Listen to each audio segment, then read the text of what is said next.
And the other thing about this too, right, is when you do these types of things, right, you do political assassination, something where it's mostly motivated by personal gain rather than the gain for the community, gain for the people and stuff of that nature. All you end up doing is having people come in and create even stricter laws. You have people come in and create even stricter regulations. You have people coming in that you don't like. Oh man, you know, we used to joke about not having this not being, you know, Nazi Russia or Nazi Germany and shit, but Jesus Christ, get people getting murked just for, you know, disagreeing with them. Police are searching for the person who shot two Minnesota state lawmakers. Right now, we're getting an update from the Attorney General, Governor Tim Walz, and police. Let's listen in. Wells, the mayor of Brooklyn Park.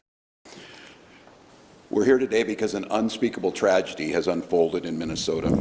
My good friend and colleague, Speaker Melissa and her husband Mark, were shot and killed early this morning in what appears to be a politically motivated assassination. Our state lost a great leader, and I lost a dearest of friends. Speaker Hortman was someone who served the people of Minnesota with grace, compassion, humor, and a sense of service. She was a formidable public servant, a fixture and a giant in Minnesota. She woke up every day determined to make this state a better place. So these are the two people who were shot, Melissa Hortman and John Hoffman. These are the two people that were in government who were shot and killed, or the Melissa was killed. I believe John Hoffman is still recovering currently, so that's good. I'll get back when the H3 shit. Curious what your opinions are. All right, cool. Should come back in like 30-ish minutes or so, 30, 45-ish minutes, and I'll be back then. Okay, so unfortunately, this thing is one of those issues where people are, I mean, as we're seeing right now with the ICE raids, people are coming after and attacking, you know, coming after undocumented people. Regardless of how you're feeling about that, we all do have to agree that undocumented people are breaking the law to some degree. But going about rounding them people up in that regard is what I think a lot of people are questioning. You know, how, you know, you're ambushing people in their fields, their work and area, stuff like that. Full tactical suited SWAT members, ICE members, police officers coming in and taking them. And we're in some dire-ish times, people. It's a little odd to see what it's a little odd to see what people are willing to do in order to you know, affect the other side. She is irreplaceable, and we've been missed by so many. Minnesota's thoughts and prayers are with her family, her loved ones, her children, and her parents. My prayers also go out to State Senator John Hoffman and his wife Yvette, who were each shot multiple times. The Hoffmans are out of surgery at this time and receiving care, and we are cautiously optimistic they will survive this assassination attempt. This was an act of targeted political violence. Peaceful discourse is the foundation of our democracy. Yep. We don't settle our differences with violence or at gunpoint. In the state of Minnesota, and as recently as last week, in the most closely divided state legislature in the country, we sat down, we worked things out, we debated, we shook hands and compromised, and we served the state of Minnesota together. We proved that it's possible, even in these politically charged times, to find compromise and adhere to the principles of democracy and civil discourse. We must all, Minnesota and across the country, stand against all forms of political violence. At this precipice moment we're on. And I think this is, you know, to echo what I said previously, is that if you're a revolution does require, not require, but at times a revolution is a revolution does require some form of, you know, armed resistance. It just depends on the situation, right? If we go and we look at Africa with, you know, people rising up against apartheid, blowing up buildings, and basically causing video audio a little low. Okay. And people causing not necessarily havoc, but damage to property in an effort to get their message out there. You know, you can look at that and say, hey, that this is wrong. But at the same time, when you have people being killed in the streets like dogs, then you have to, it's nuance, right? Here in America, we don't have the government, we don't have police officers just running into people's homes and killing them on, because of laws and stuff of that nature. Now, we do obviously have people coming in, no knock warrants, that's a whole other thing. But as far as apartheid went, and as far as people fighting against it, this isn't a situation where here in America, where killing these lawmakers are due to, having Gestapos running our streets. It doesn't do anything to help us. It doesn't do anything to help your cause. If anything, it makes it to where your cause is now looked at and vilified due to the fact that you are showing such egregious lack of regard for any system of checks and balances in an effort to push your own political agenda or push fear into people. And it's just one of those things where regardless of how angry you are, you're not actually being, you're not actually being repressed in this way. This tragic act here in Minnesota should serve as a reminder to all of us. The democracy and the debates in the halls of Congress, in state houses, in school boards, is a way to settle our differences peacefully and move society to a better place. We're collaborating with all local, state, and federal agencies on a full investigation. We're committed to keeping Minnesotans informed as the situation continues. I assure you that those responsible for this will be held accountable, and each and every one of us are committed to making sure that a tragedy like this never repeats itself in Minnesota or across this country. I'd now like to turn it over to my public safety team to fill you in on the specifics of this ongoing investigation. Thank you, Governor, and thank you everyone for being here today. My name is Drew Evans, and I'm the superintendent at the Minnesota Bureau of Criminal Apprehension. I want to start by just expressing our deepest sympathies to the communities, the family, the friends, and everybody that cared about the individuals that were gunned down today. When we have individuals like this in our political leadership, they're not only political leaders, but they're members of the community, well-known members of the community, that the tragedy in a situation like this is not only for them, their friends and families, but us collectively, the communities they represent, us as a state of Minnesota as a whole.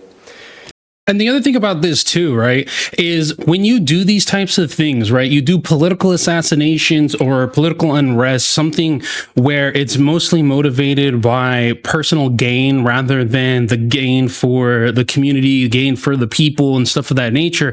All you end up doing is having people come in and create even stricter laws. You have people come in and create even stricter regulations. You have people coming in that you don't like, because it's hard for your side that, that you did this act for to argue any sort of like leniency or to argue any sort of like, hey, let's get, let's work together, because in their mind, you just proved to them, of course, this is, lawmakers to lawmakers and stuff, but you're showing them that your side is incapable. What's up, Neon? That your side is incapable of having, a democratic discourse, of having a conversation. Instead, you're proving that you are the ruthless, crazy, psychotic, a group of people that everyone is going to claim that you are.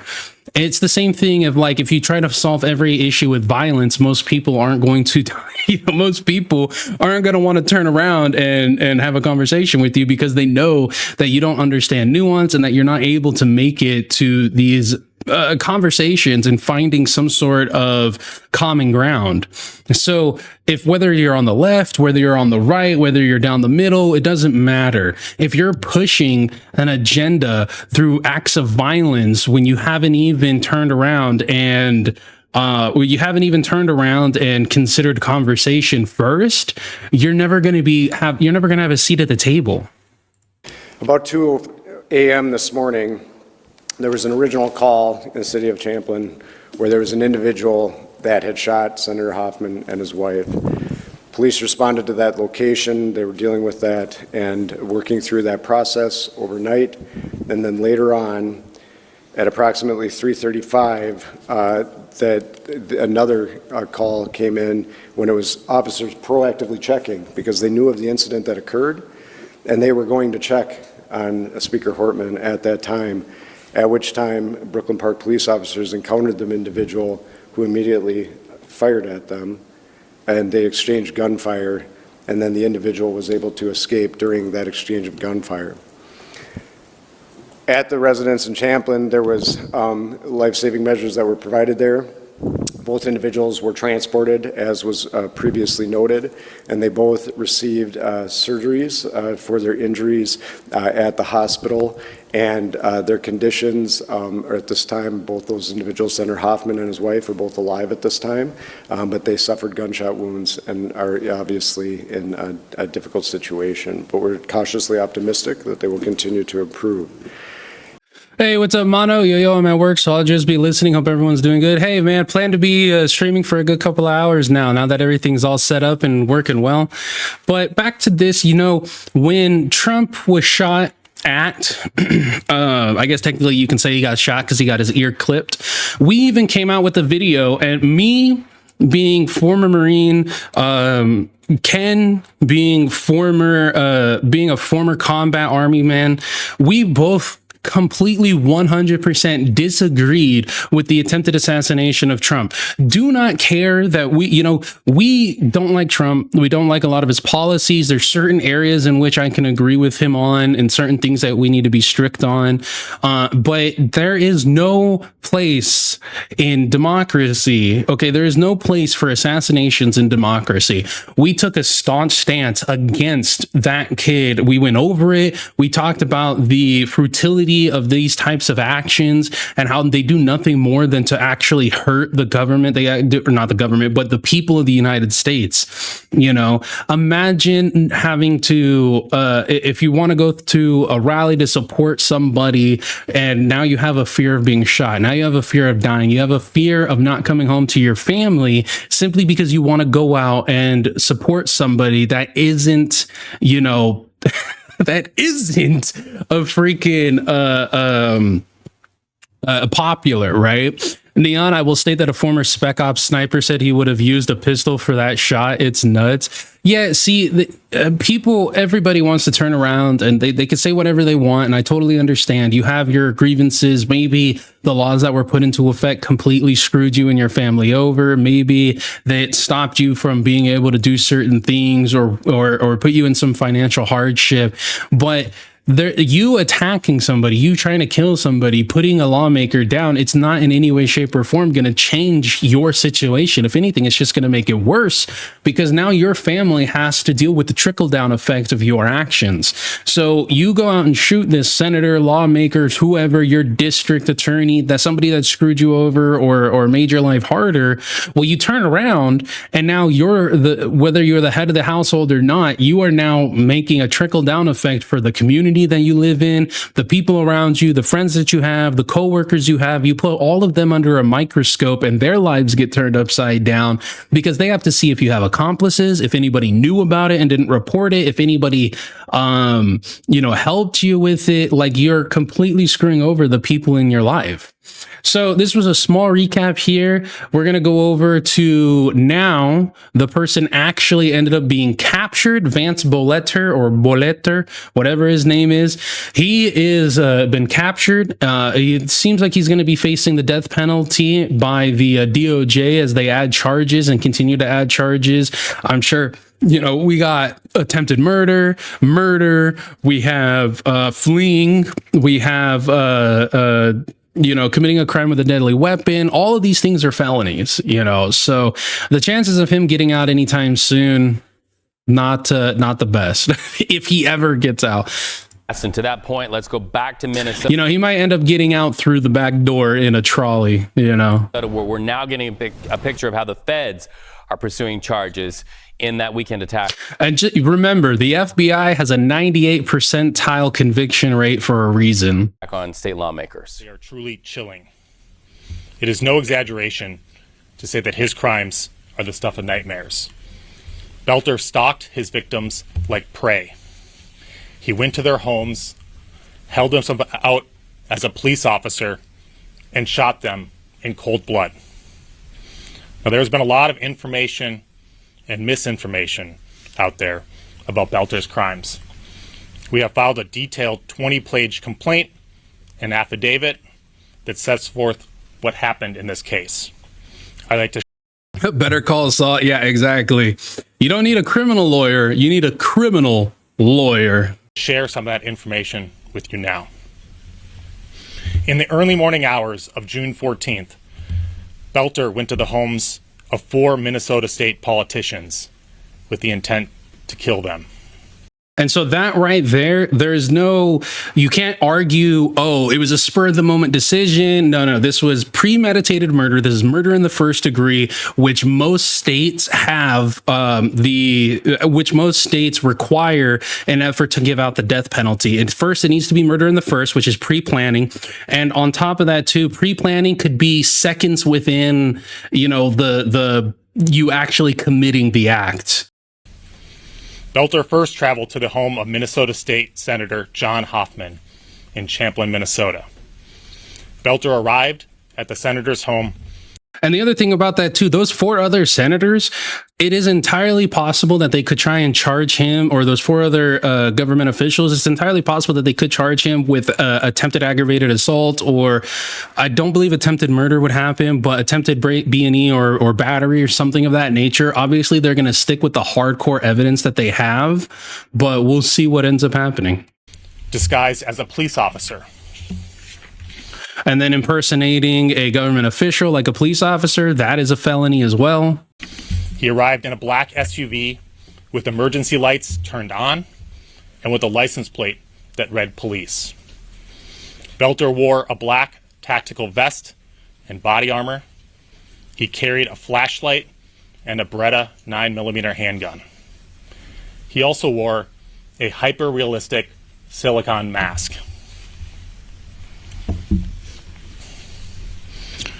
Senator Hoffman had a security camera. I've seen the footage from that camera, and it is chilling. Boelter knocked on Senator Hoffman's front door and repeatedly shouted, "This is the police, open the door." Senator Hoffman and his wife, Yvette, came to the door. When they opened the door, Boelter shined the flashlight in their faces and said there had been a shooting reported in the house. Boelter asked if they had any weapons.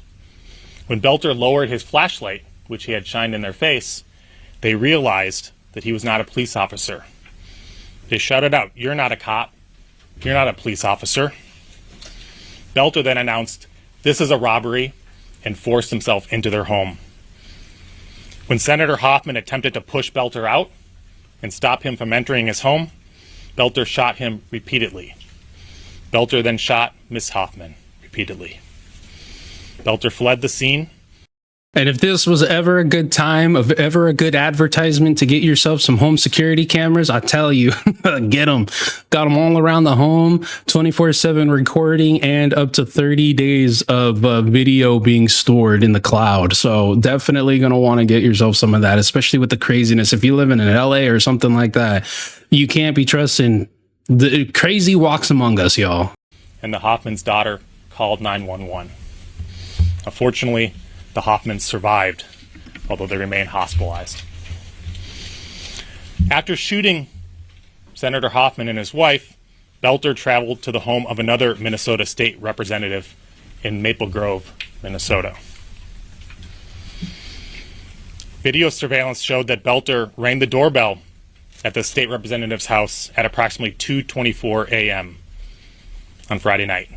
Again, he was dressed as a law enforcement officer, wearing a tactical vest and body armor, carrying a handgun and a flashlight, and wearing that same hyper-realistic silicone mask.